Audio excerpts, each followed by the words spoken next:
Bom, foi um projeto fortíssimo, muito mobilizador, com um grau enorme de coesão e que se pode dizer que teve um batismo popular, não é? Foi um projeto que foi conquistado pelo povo português e, portanto, teve uma adesão fortíssima, que se exprimiu logo nas primeiras eleições, depois nas eleições locais e depois no reforço da maioria nas segundas eleições legislativas em 1980. Bom, eu creio que, enfim, de facto, a expressão que disse foi interrompido em camarada, não é? E, portanto, ainda que sobrevivesse ainda mais 2 anos e picos, mas obviamente em declínio e em descaracterização progressiva. Se Sá Carneiro e Adelina Moura da Costa têm continuado vivos, nada disso teria acontecido, portanto a AD teria continuado e porventura ter-se-ia, como dizíamos na altura, institucionalizado, isto é muito provável que os 2 partidos tivessem dado lugar a um só e, portanto, que a AD tivesse constituído em movimento político permanente ou mesmo um partido institucionalizado como tal. Isso era um discurso, era uma linha que ganhava o palco no final da década de 80 e é muito provável que a intensidade da luta política que continuaria em Portugal e mantendo-se vivos, além de Freitas do Amaral e de Gonçalo Ribeiro Teles, mas 2 líderes absolutamente fundamentais para a operação política da AD, como eram Sá Carneiro e Adelina Moura da Costa, que esse grande desígnio, que era um desígnio popular, tivesse prosseguido e que isso tivesse acontecido. Não é? À semelhança do que aconteceu em Espanha, na altura nós tínhamos grandes relações com o UCD, que era o partido dominante na centro-direita, enfim, mais tarde entrou em crise, mas essa pressão de unidade do centro-direita, depois acabou por viver em Espanha no processo de formação do PP. Em França temos assistido a dinâmicas semelhantes, em Itália, e portanto é natural que essa dinâmica que estava em marcha no terreno político concreto da AD tivesse prosseguido em Portugal. Bom, era, enfim, além de um homem de grande inteligência, de grande patriotismo, de grande caráter político, era um democrata cristão dos 4, dos 8, dos 16 costados, enfim, era um homem de grande alegria.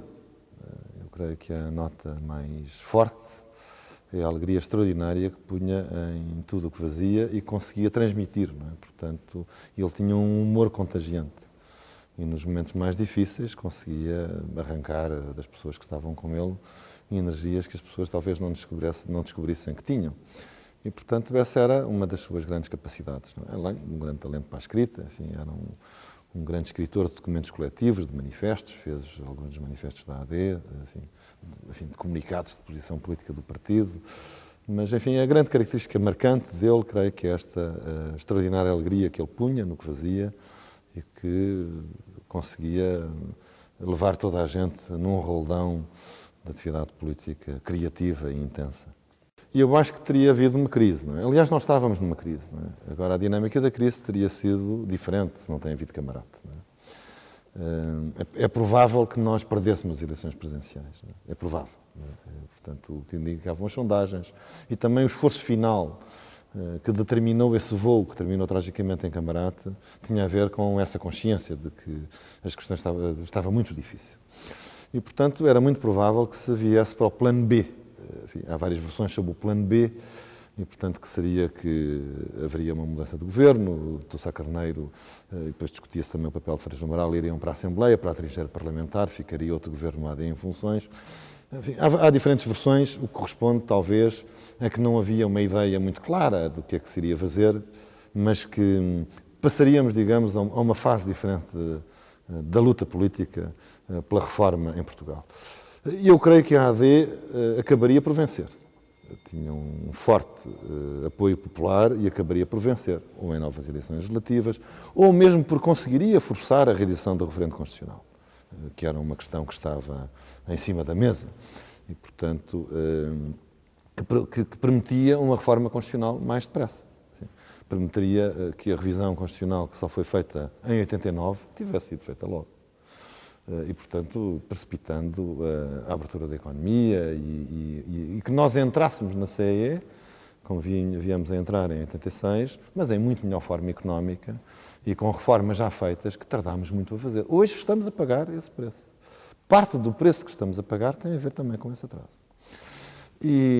Portanto, a AD, se tivesse continuado, teria abreviado o tempo histórico do país e teria permitido que o país acertasse mais depressa o passo consigo próprio, acho que ainda não o fizemos hoje, e também com a Europa, com o resto da Europa mais desenvolvida, mais próspera, aquela com que queremos convergir, teria sido sobretudo isso. Mas teria sido duro, não teriam sido rosas, não é? Teria sido duro e acho que com Sá Carneiro e Amaro da Costa vivos, a AD jamais teria perdido a condução política da operação. Nós sabemos que depois a AD caiu, o Freitas do Amaral acabou por se afastar da presença do partido, depois voltaria numas eleições presidenciais, que perderia para o Moinha Negra, tivemos o Bloco Central, nada disto teria acontecido. Eu creio que teríamos tido um momento muito difícil, de combate político muito intenso, porque teríamos perdido, provavelmente, as eleições presidenciais de 80, mas mantendo a condução política firme, reforçando a coesão na AD, institucionalizando a AD, seria a própria AD que conduziria o país até à sua vitória total. E isso teria permitido ao país, como disse, acertar mais depressa o passo com a história. Bom, o Sá Carneiro era um líder carismático, não é? Creio que neste quadro que estou a ver consigo, ele teria mais importância como líder do PSD e líder político, portanto, também da AD, do que apenas como Primeiro-Ministro. Até porque eu admito que ele interrompesse, por um determinado período, no rescaldo das presidenciais, a liderança do governo. Interrompesse, acho que voltaria. Mas creio que a importância era como líder político incontestado do PSD. O Dr. Sá Carneiro foi um personagem-chave decisivo. Ele foi o PSD que viu mais cedo que todos os outros dentro do PSD a importância da AD. Foi aquele que puxou dentro do PSD a assinatura dos acordos que levou à AD. Foi aquele que convenceu o PSD, e muitos a contragosto, a que era indispensável avançarmos com listas conjuntas. Portanto, era uma pessoa indispensável para esta condução da coesão da AD e da sua institucionalização. E creio que continuarei a ser determinante nesse papel. O resto, no quadro da AD, poderia ser tudo o que quisesse. Enfim, já não é sequer um segredo dizer-se que ele só não foi candidato presidencial em 1980 porque ele próprio não quis. E, portanto, entendeu, numa decisão que foi partilhada, que, dado a fase do poder político-militar que ainda vivíamos, era mais correto que fosse ainda um militar o candidato a apresentar. Mas é sabido que havia enfim, pessoas que achavam que ele poderia ser um candidato presidencial, e da parte do CDS, nomeadamente começando pelo professor Freitas do Amaral, e da parte toda a direção do CDS, havia total acordo de que ele fosse, se assim o desejasse. Portanto, não tenho dúvidas que no seu percurso político voltaria a ser Primeiro-Ministro e se quisesse ser candidato a Presidente da República, teria sido candidato, também não tenho dúvidas nenhumas que teria eleito. Volto a dizer aquilo que lhe disse. Se não tem sido camarada, a AD não teria perdido o pulso e a condução na condução política do país ao longo de toda a década de 80. Eu acho, como disse, que nós teríamos tido, enfim, nós tivemos uma revisão, vou reformular. Como é sabido, nós tivemos duas revisões constitucionais importantes em 1980.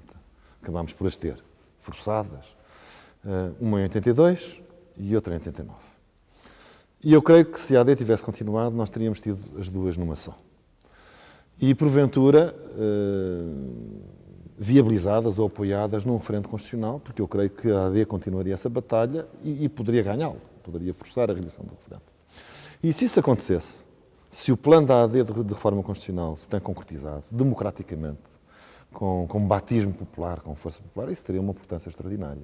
Porque a verdade é que nós ainda hoje vivemos sob um vago impacto do segundo Pacto MFA partidos, que é o quadro em que a Constituição de 76 acabou feita. E, portanto, ainda há alguns quadros mentais que tolhem o nosso pensamento e que impedem o discurso político. Se tivesse havido uma revisão constitucional atravessada por um referendo, havia uma revolução democrática, assim dito próprio. E nós teríamos hoje, não era só a Constituição que mudava, era também o espírito do país à volta da Constituição que tinha mudado por completo. E, portanto, há uma série de estupidezes, de conceitos ultrapassados, de anacronismos, de quadros mentais de espartilho que tinham desaparecido como por enquanto nessa altura. E a sociedade seria toda ela mais livre. Teria muito mais dinamismo. Bom, e uma sociedade mais dinâmica é uma sociedade mais próspera. É uma sociedade com mais crescimento, é uma sociedade mais desanuviada.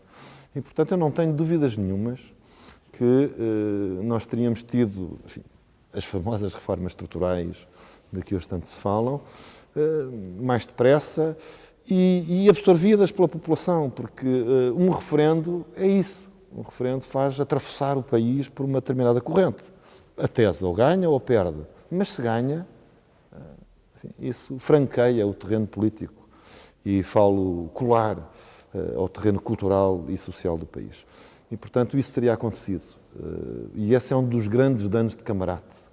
Um dos grandes danos de Camarate é que não permitiu que o país, como eu já disse, acertasse mais depressa o passo com a história e pudesse ter uma Constituição que fosse adequada ao seu sentir, ao seu tempo, e não mais filha do espartilho de um pacto MFA-partidos que foi feito em 75, 76, numa determinada circunstância, de que nos ficou um retrato muito a preto e branco.